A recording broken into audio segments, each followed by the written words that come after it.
자, 농구 역사상 가장 위대한 공격수 두 명을 품은 팀, 바로 로스앤젤레스 레이커스 이야기입니다. 그런데 이 팀이 지금 아주 근본적인 딜레마에 빠져 있어요. 과연 레이커스가 던진 이 수십억 달러짜리 도박은 뭘까요?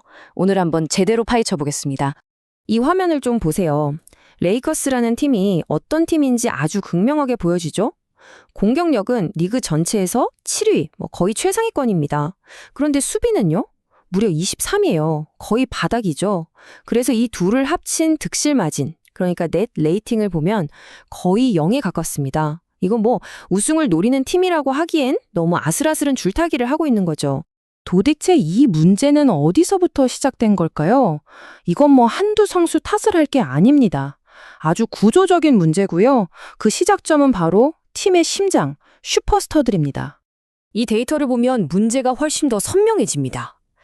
팀의 기둥인 르브론 제임스, 공격 영향력은 상위 6%에 해당하는 94%일이에요. 이건 말할 필요도 없이 엄청나죠. 근데 수비 기여도를 보면 하위 26%인 26%이로 그냥 뚝 떨어집니다. 비교를 위해 돔치치를 예로 들면 공격은 100%, 리그 그냥 탑이죠. 근데 수비는 딱 평경 수준이에요. 여기에 원래부터 수비가 약하다고 알려진 오스틴 리브스까지 있으니 레이커스의 구조적 문제가 한눈에 보이죠. 상대팀들이 바보가 아니죠. 이 약점을 가만히 둘 리가 없습니다. 그래서 레이커스를 상대하는 팀들은 아주 간단하고 확실한 전략을 들고 나와요. 바로 매치업 헌팅입니다. 매치업 헌팅. 말이 좀 어려운데요. 그냥 사냥감을 정해놓고 그것만 집요하게 노린다고 생각하시면 돼요. 상대팀은 공격할 때마다 일부러 오스틴 리브스나 디안젤로 러셀처럼 수비가 좀 약한 선수를 딱 찾아내요. 그리고는 계속해서 1대1 공격을 시도해서 아주 손쉽게 점수를 뽑아내는 거죠. 자, 그럼 이런 이론적인 약점들이 실제 코트 위에서는 얼마나 치명적인 결과로 나타났는지 한번 제대로 들여다보겠습니다. 이 사례들을 보면 정말 뼈아픕니다. 팀의 에이스가 빠진 샌안토니오한테 무려 132점이나 내주면서 졌어요.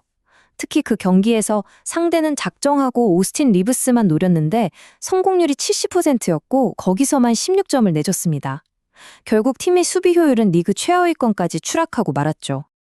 NBA의 전설적인 슈터 레지 밀러의 이 한마디가 문제의 핵심을 찌릅니다. 이건 단순히 실력 문제가 아니라 수비를 하려는 의지의 문제라는 거거든요. 팀의 에이스가 이런 소리를 듣는다? 이건 정말 심각한 위험 신호입니다.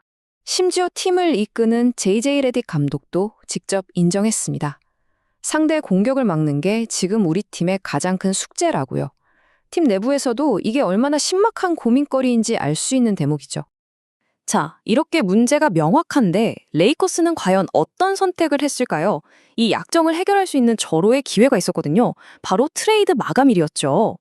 그때 당시 거의 모든 전문가들이 레이커스는 무조건 3&D 선수를 데려올 거라고 봤어요. 3점 슛, 3도 잘 쏘고 수비 디펜스도 잘하는 팀의 역점을 딱 메워줄 그런 선수 말이죠. 그런데 레이커스의 선택은 모두의 예상을 완벽하게 뒤엎었습니다. 수비수를 데려오는 대신 오히려 자기들이 제일 잘하는 거, 그러니까 공격력을 그냥 끝까지 밀어붙이는 길을 선택한 겁니다. 그리고 이게 바로 레이커스의 대답이었습니다. 49.7%. 리그 1위에 해당하는 정말 말도 안 되는 3점슛 성공률을 가진 슈터를 데려온 거죠. 이 숫자 하나가 레이커스의 철학을 아주 명확하게 보여주는 겁니다. 약점을 가리기보다 강점에 그냥 모든 걸 걸겠다. 이런 도박인 거죠. 그러니까 이겁니다. 레이커스의 도박은 아주 명확해요. 수비 문제 해결하려고 끙끙대기보다 차라리 그 어떤 팀도 막지 못할 역대급 공격력을 만들어서 상대를 그냥 찍어 누르겠다. 이런 전략인 셈이죠. 그런데요, 꼭 선수영입만이 유의한 해답은 아닐 수도 있습니다. 어쩌면 그 해답은 코칭, 바로 전술에 있을지도 몰라요. 어쩌면 진짜 중요한 건 코트 위에 누가 있느냐가 아니라 그 선수들을 어떻게 쓰느냐의 문제일 수 있다는 거죠. 개인의 수비 약점도 아주 창의적인 팀 전술로 충분히 가릴 수 있다는 이야기입니다. 예를 들어 의자 뺏기 수비라는 게 있어요. 자, 한번 보시죠. 1단계, 상대가 우리 팀의 수비 구멍을 파고들어요. 그럼 2단계, 바로 옆에 있던 동료가 자기 선수를 버리고 달려와서 그 구멍을 메워줍니다. 그럼 3단계? 원래 수비 구멍이었던 선수는 비어있는 외곽으로 뛰쳐나가서 상대 슈터를 막는 거죠. 4단계. 이 모든 게 연쇄적으로 일어나면서 팀 전체가 톱니바퀴처럼 착착 돌아가는 겁니다. 마치 음악에 맞춰서 의자를 뺏는 게임처럼요. 근데 문제는 이게 말처럼 쉽지가 않다는 겁니다. 이렇게 정교한 수비를 하려면요, 선수들끼리 정말 완벽하게 소통해야 하고 단 한 치의 오차도 없이 움직여야 해요. 이건 그 어떤 팀에게도 엄청나게 어려운 도전 과제입니다. 자, 이제 슬슬 결론으로 가보겠습니다. 레이커스의 이 도박, 과연 NBA의 기나긴 역사 속에서 어떤 의미를 가지게 될까요? 결국 이 모든 이야기는 두 가지 철학의 대결로 볼 수 있습니다. 수비가 우승을 만든다는 농구계의 오랜 격언이 있고요. 그리고 아니, 우리 공격력은 너무 강해서 그딴 공식 다 낄 수 있다는 레이커스의 대담한 믿음이 있죠. 참고로 역사는 거의 대부분 전자의 편이었습니다. 그래서 우리가 던져야 할 마지막 질문은 이겁니다. 레이커스의 이 공격 올인 전략, 과연 시대를 앞서가는 천재적인 한 수가 될까요?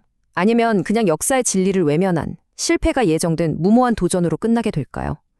그 모든 것의 답은 결국 챔피언 트로피가 걸린 바로 저 코트 위에서 증명될 겁니다.